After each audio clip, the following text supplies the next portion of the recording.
ตื่นยามเช้าๆพี่น้องเนาะพี่นอนบ่หลับในจักหน่อยก็เลยตื่นแต่เช้าก็อีกอย่างก็อยู่กับเป็ดกับไก่พี่น้องเนาะอยู่กับเป็ดกับไก่เปิ้เบิ่งไก่เราบักหลายๆนั่นนี่ไก่พอเฒ่าหรอกพี่บรรยากาศยามเช้าพี่น้องเนาะบรรยากาศยามมื้อเช้าทางเมืองท่าเตงหรือว่าทางบ้านเบาอนงพี่น้องเห็นบ่ไก่นำมาเลยนี่แต่ว่าเป็ดบ่มีแต่ไก่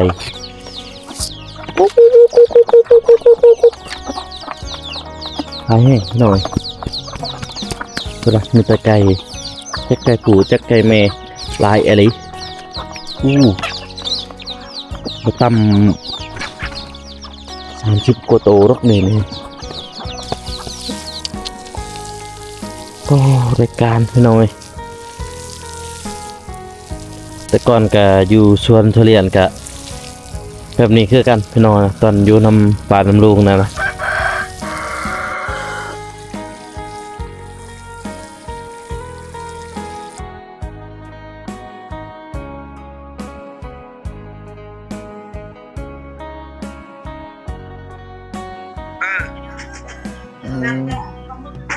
พอก็อยู่นี่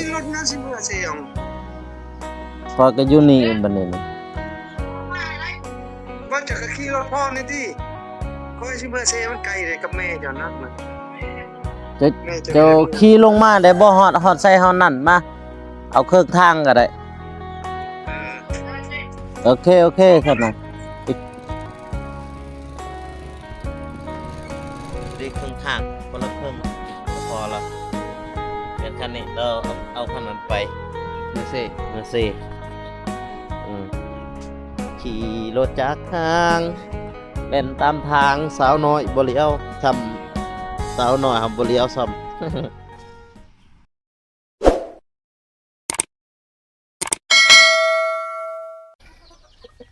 ว้าทุกพี่น้องเลยเปิดปราบมาเมื่อเสาร์ยามมื้อเสาร์ทางบ้านเบานุ่งพี่น้องนะทางบ้านห้วยดำไม้เมืองท่าแตงแพ้เสือกองพี่น้องตื่นยามเช้าพี่น้องเนาะพี่นอนบ่หลับในจักหน่อยก็เลยตื่นแต่เช้าก็อีกอย่างก็อยู่กับเป็ดกับไก่พี่น้องเนาะอยู่กับเป็ดกับไก่เบิ่งไก่เราบักหลายๆนั่นนี่ไก่พอเฒ่าหรอกลายแห้งพี่น้องนะนี่เป็นเฮือนใหม่นี่เจ้าแต่ว่าคักเลยนะบอกเลยมักใจมักสุดๆแบบนี้พี่น้องอยู่กับเป็ดกับไก่นะพี่น้องเนาะเป็ดไก่เป็นลายเลยอยู่บ้านใหม่พอดีพี่บรรยากาศยามเช้าพี่น้องเนาะบรรยากาศยามมื้อเช้า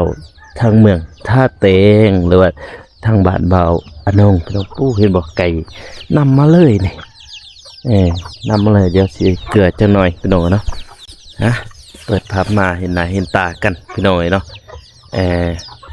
ก่อนอื่นมันก็กราบสบายดีเด้อพ่อแม่พี่น้องเนาะบอกว่าสิอยู่ภายในหรือว่าต่างประเทศก็ยินดีต้อนรับเข้าสู่ช่องเบากูชาแนลหรือว่าช่อง3ห้องของเบากูน้องพี่น้องเนาะมื้อนี้ก็เปิดภาพยามเช้าให้พ่อแม่พี่น้องได้เบิ่งได้ชมน้องพี่น้องเนาะทางบ้านเบานุ่งเนาะเพราะว่ามื้อนี้เฮาก็ได้นอนกับเบามิกพี่น้องเนาะนอนกัน2คนเนาะเพราะว่าถ้าว่าสิเมื่อก็มันไกลพี่น้องทางบ้านเบากูก็เลยว่านอนอยู่นี่ซะคืนนึงก็น่าจะบ่เป็นหยังพี่น้องเนาะเดี๋ยวสิก็เป็ดก็ไก่ของพ่อเฒ่าเราพี่น้องนะเดี๋ยวแป๊บนึงเอาเข้ามาก่อน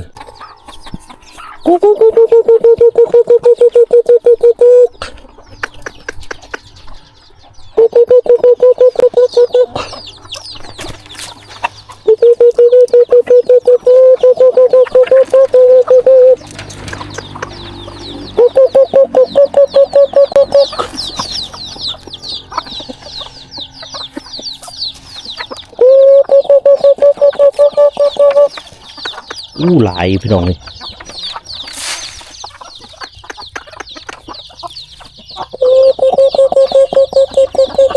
อู้หลายอู้อู้อู้จ้าอู้อันนั้นหน่อยตัวน้อยๆจะมีขนาดไหนบ่แต่ว่าเป็ดบ่มีแต่ไก่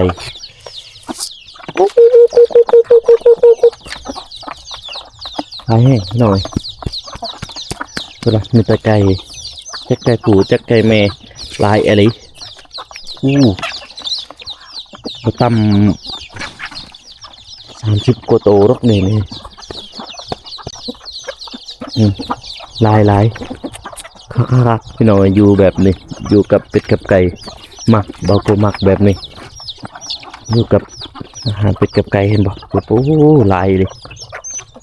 เกลือยามเช้าพี่น้องเนาะกี่คิงไฟต้มน้ำกินกาแฟจะหน่อยปลาจุกจักสิทนนับบ่พี่น้องเอ้ยมันหลาย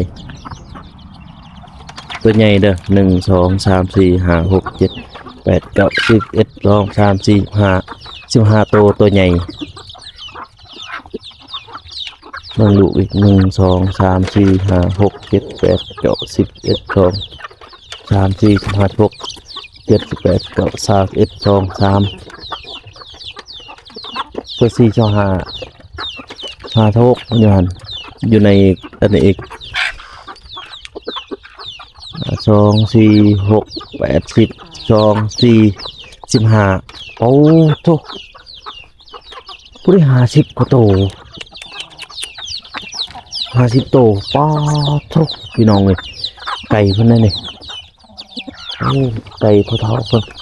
ไก่พอเท่าไม่เท่าเอ้ยอย่าตีกันไก่ตัวใหญ่15โตไก่หน่อยอีกตัวนี้อีก20กว่าโตแต่อยู่ในตัวนี้ในอยู่ในหัน15โตป้าโธ่บรรยากาศยามเช้าคักพี่น้องเอ้ยเย็นตะเวนขึ้นพี่ห้องน้ำโธ่อันนั้นเป็นโรงเรียนนะพี่น้องเด้อนี่เป็นโรงเรียนนะท่านผู้ชมเนาะทางนั้นลงไปพุ่นแม่นาบ้านของบ่าวตูนพี่น้องเอ้ยเนาะนี่บ้านบ่าวนงพี่น้องโอ้เพิ่นก็ให้ทางน้องเพิ่นน้องบ่าวนงก็พี่น้องนะพี่โอ้ดูบรรยากาศเช้าตะเวนกำลังสิขึ้นตะเวนกำลังขึ้นนะแต่แล้วไปตกไปพูนตะเวนตกไปเบื้องนี้ตอนนี้กำลังขึ้นพี่น้องบรรยากาศน้ำเช้าโคตรงามเลยโอ้คักมีเงินมีคำสื่อดินแถวนี้เด้เนาะมาอยู่กับไก่กับเพิ่นเนี่ยบ่าวตูนบ่าวนงอยู่บ้านเดียวกันแล้วพี่น้องเลยเนาะพูดบ่าวตูนทั้งหมดเงินน้องบองพูนทาง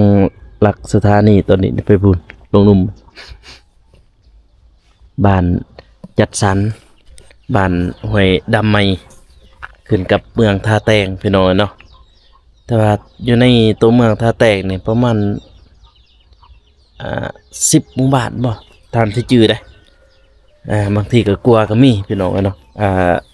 บ้านท่าแตงนี่เมืองท่าแตงนี่มีหลายหมู่บ้านอยู่พี่ถ่ายให้พ่อแม่พี่น้องเพิ่นได้เบิ่งอยู่บ้านใหม่เพิ่น เพราะว่าตื่นเช้าเด้มื้อนี้พี่น้องเอ้ยแต่ว่าเขาก็บ่ได้มาได้ บ่ได้มาเขาซ้ำมื้อบ้านนี่พี่น้องเอ้ยบ่ได้มาเขาถ้าบ่มีหุงกินข้าวเจ้าเอา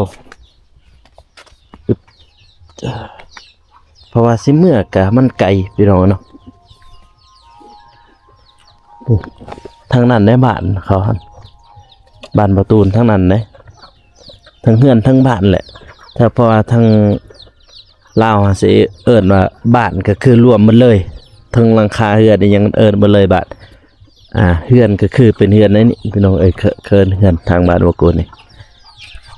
บ่โกนแบบนี้เฮือนบางเห็นผู้ใหญ่ผู้หน้าแบบนี้บ้านนี่ก็จะโอ้งามบ่พี่น้องเอ้ยคันว่างาม คอมเมนต์มาได้เด้อพี่น้องเด้อเดี๋ยวพดชวนให้เราก่อนคุณเดี๋ยวชวนตัดผมก่อนแป๊บนึงผมน้ำพดชวนก่อน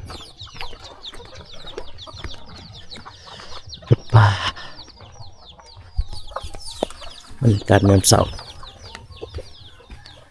นี่ออกบ่ท่านเปิดทันเนี่ยบ่ทันออกเปิด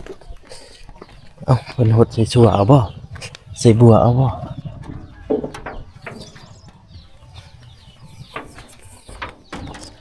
อิอูป่า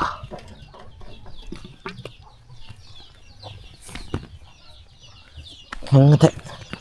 ยามเสาร์นะยังทั้งเย็นนะนี่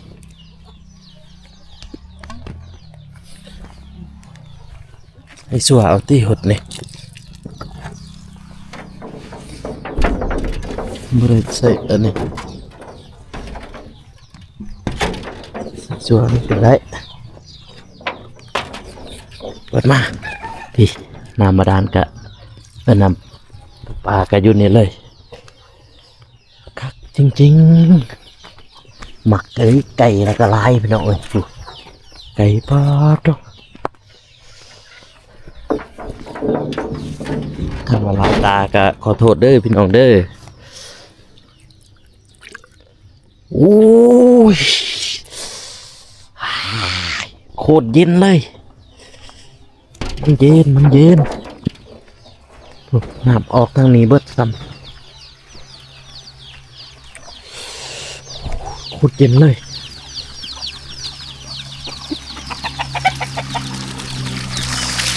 ทะเลอุ่นพยานตัวกี่เนี่ยมันก็มันติดในท่อนะมันเย็นในทางล่างบ้านนะ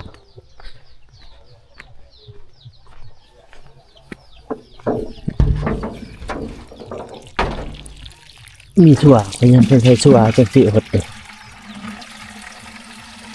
พอพวกบัวปลูกไม้ไว้จักนี่หดเอาจังสิก็ได้มือเดียวนี่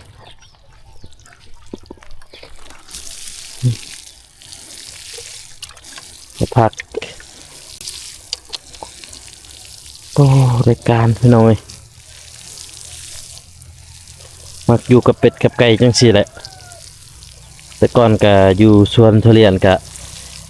แบบนี้คือกันพี่น้อยตอนอยู่นำป่าน้ำลุงนั่นนะแบบตื่นเช้ามาแล้วก็หดผักหดอันนี้ให้เราผัก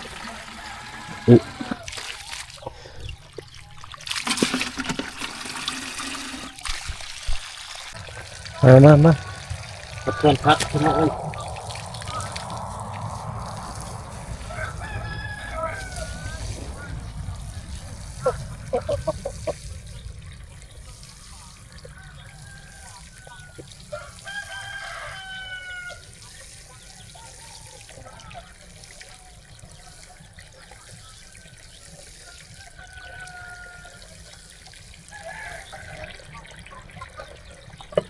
คักอยู่บนนี่พี่น้อง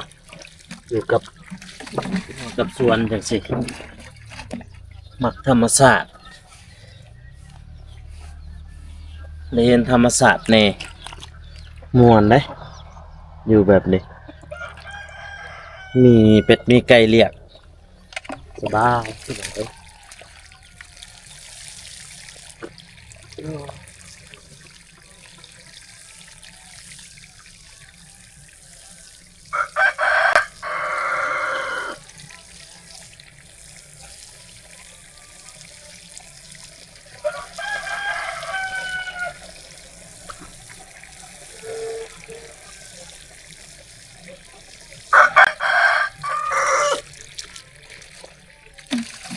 แต่ไปซ่องนาน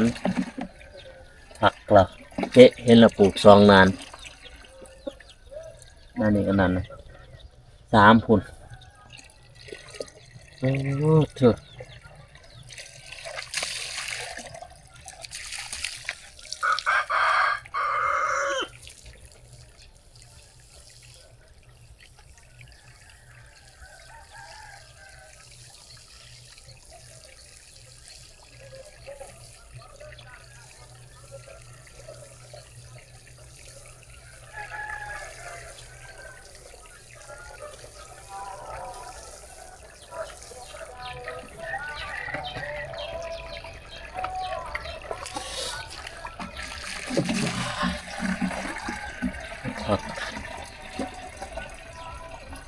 ยามเช้านี่โคตรงามเลยพี่น้องเอ้ยตะเวนกำลังขึ้นดินพอดีงามขึ้นมาแต่นั้นซ้ำ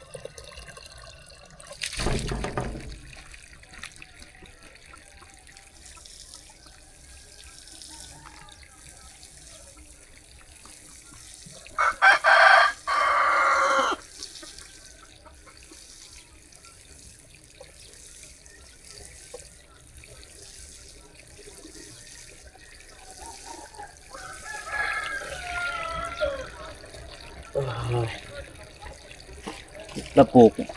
หมากอึแน่พี่น้องเนาะนี่หมากอึบัวครับอยู่ทางหลังบ้านกับพอได้มีกาแฟเราเบิ่งนี่โอ้ได้ตรงนี้คักเลยพี่น้องขับโกได้คำเลย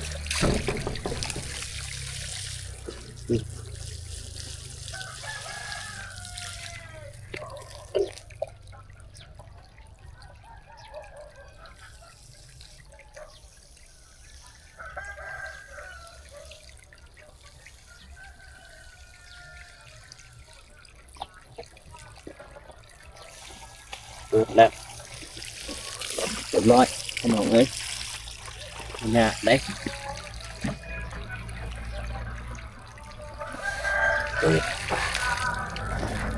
เรียบร้อยพี่น้องเนาะ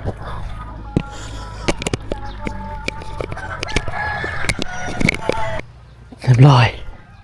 หมดเรียบร้อย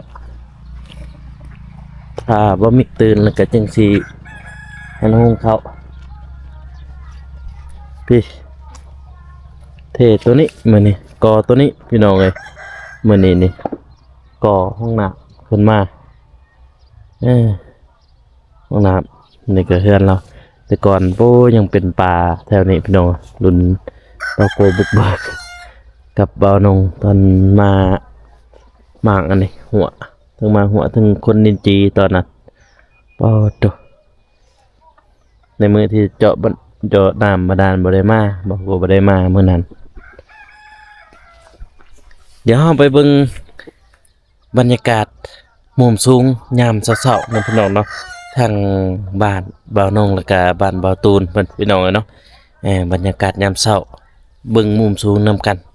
ว่าสิงาม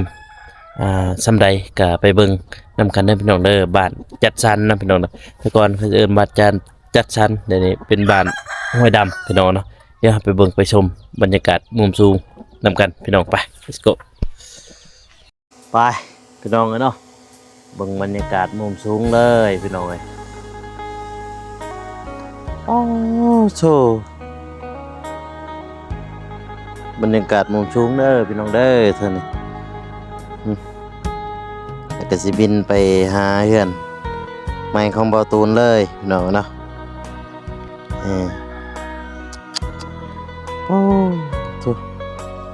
สวยงามสวยงามนี่แหละบรรยากาศยามเช้าพี่น้องเนาะโอ้โธ่บ้านอ่างพี่น้องเอ้ยปาโธ่บรรยากาศยามเช้าบ้านห้วยดำใหม่เมืองท่าแตงปาโธ่เป็นแถวเลยพี่น้องเนาะพูดนะโอ้น้ำหมอกอีกพี่น้องเอ้ยน้ำหมอกลงฉับโอ้โคตรงามน้ำแห้งพี่น้องเอ้ยผูกโอ้โธ่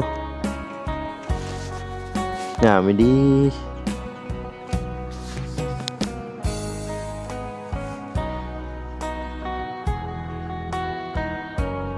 โอ้สวยงามบ้านห้วยดำใหม่เมืองท่าแตง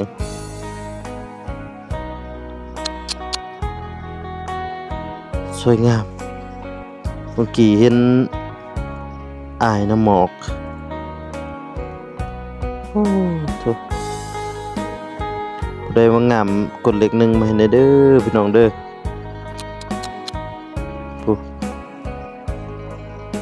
ส 3-4 แถวพุ่นพี่น้องเอ้ย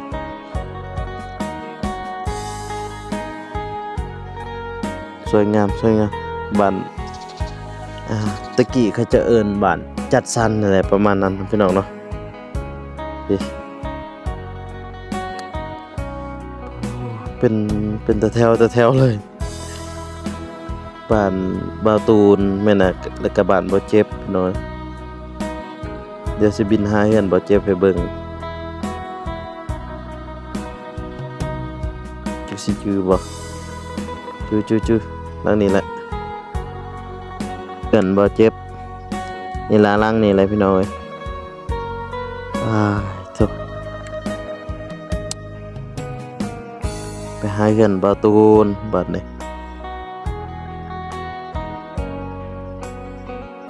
เฮือนบ่าวตูนทุก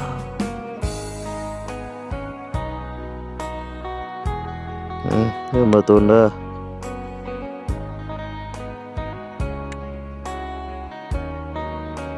นี่ไงหลังสีแดงนั่นแหละเฮือนบ่าวตูนพี่น้องเอ้ยเนาะ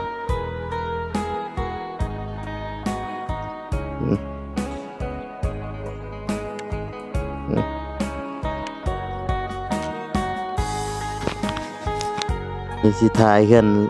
บ่าวตูนตัวหลังใหม่เด้อพี่น้องเด้อตัวเฮือนบ่าวตูนกับน้องบ้องเพิ่นนั่นนี่หลังนี้พี่น้องเอ้ย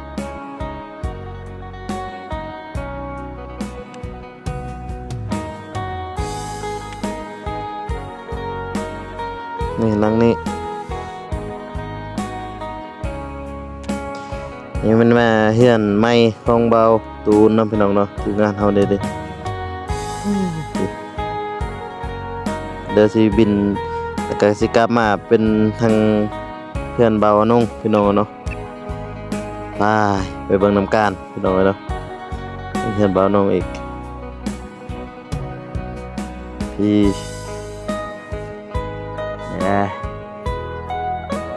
ปึ๊บซื้อกันเลยนะพี่น้องเอ้ยซื้อกันเลยกับเพื่อนเบาอนงเฮานี่ไงนี่เป็นเพื่อนเบาอนงพี่น้องอยู่นี่ตึมทางนี้แม่นว่าห้องหมอหรือว่าสุขศาลานั่นพี่น้องเอ้ย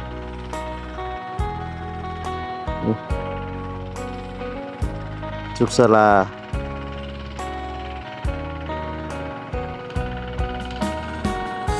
นี่แม่นว่าสุขศาลาเด้อพี่น้องเด้อ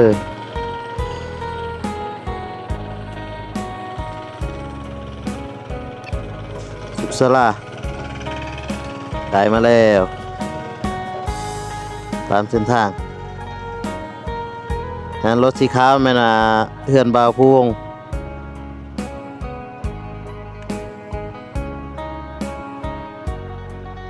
แล้วก็ต่อมานี่แม่นว่าเดินสนามกีฬาที่ทีมงานเฮาเตะฟุตบอลนั่นน่ะหรือว่าเตะว่านั่นแหละเดินนี่แหละ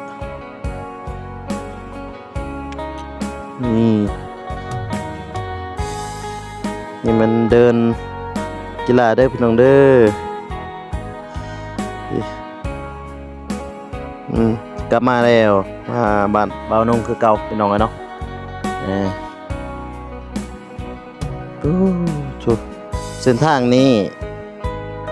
ลงไปเซกองก็ได้เด้อพี่น้องเด้อเส้นทางนี้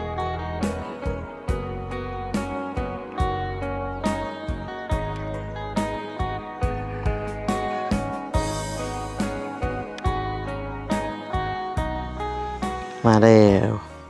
โอ้พอเราก็โทรมาอีกฮัลโหลฮัลโหลยินหรือเปล่าได้ยินเลยมาบ่ยังมาบ่ทางนี้นี่มาติทางเพื่อนเห็นบ่คอยก็อยู่นี่รถน่าสิเมื่อเสียงคอยก็อยู่นี่บัดนี้นี่บ่จะขี่รถพ่อนี่ติคอยสิเมื่อเสียมันไกลเลยกับแม่เจ้านะ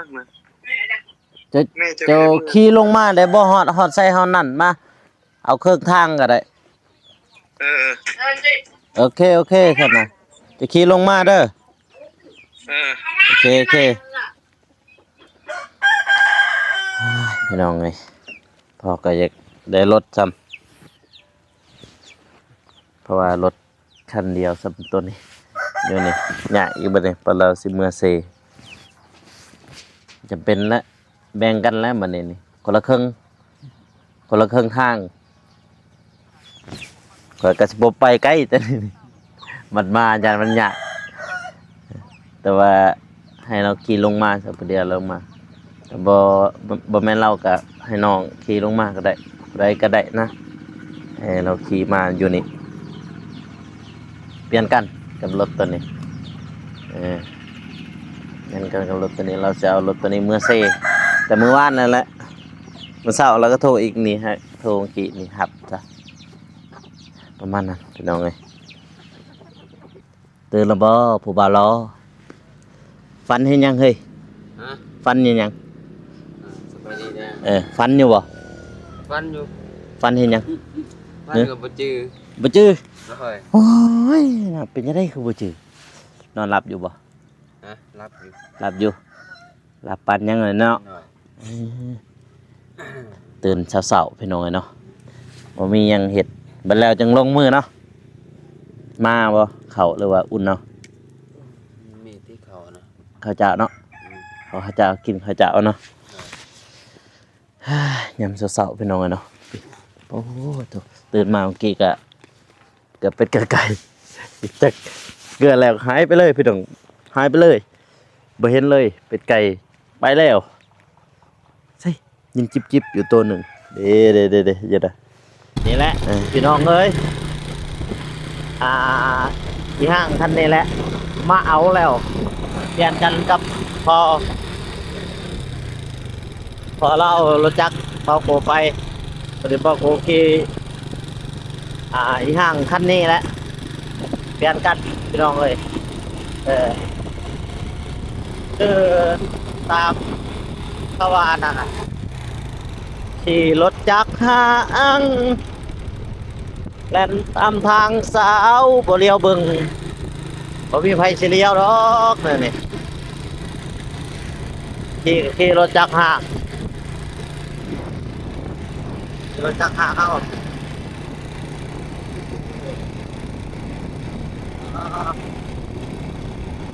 จักรห้างพี่น้องเอ้ยเอา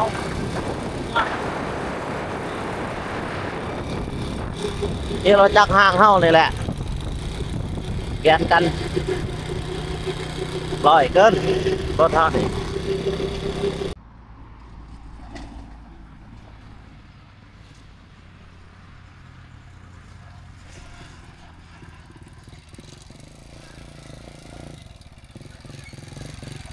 เปลี่ยนคันแล้ว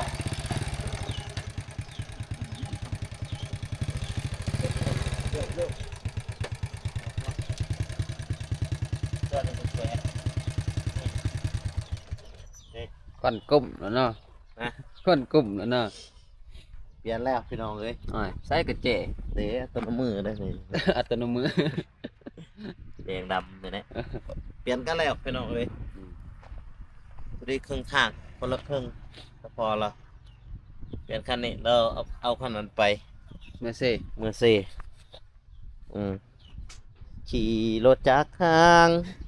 เล่นตามทางสาวน้อยบ่เลี้ยวซ้ำสาวน้อยทำบ่เลี้ยวซ้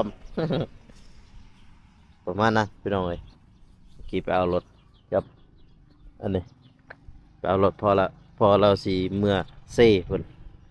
เมื่อปากเซ่กับแม่บัดนี้ก็ทางเบ้าโกเองก็จะได้จบคลิปเด้อพ่อแม่พี่น้องเนาะก็อย่าลืมฝากกดไลค์กดติดตามเพื่อเป็นกำลังใจให้เบ้าโกเฮ็ดคลิปต่อๆไปเนาะจังไดก็อวยพรให้ผู้ใหญ่ทุกท่านให้อยู่ดีมีสุขสุขกายสุขใจสุขภาพแข็งแรงความเจ็บอย่าสุใดความไข้อย่าสุมีขอให้หังให้มีให้ร่ำให้รวยเฮงปังๆตลอดศาสตร์ตลอดปีตลอดไปเนาะบัดนี้เบ้าโกก็ขอตัวลาไปก่อนเด้อพี่น้องเด้อสำหรับคลิปนี้ขอกล่าวคำว่า สบายดีพี่น้องเอ้ยแล้วเจอกันอีพีหน้าหรือว่าคลิปต่อๆไปได้อพี่น้องเด้อบ๊ายบาย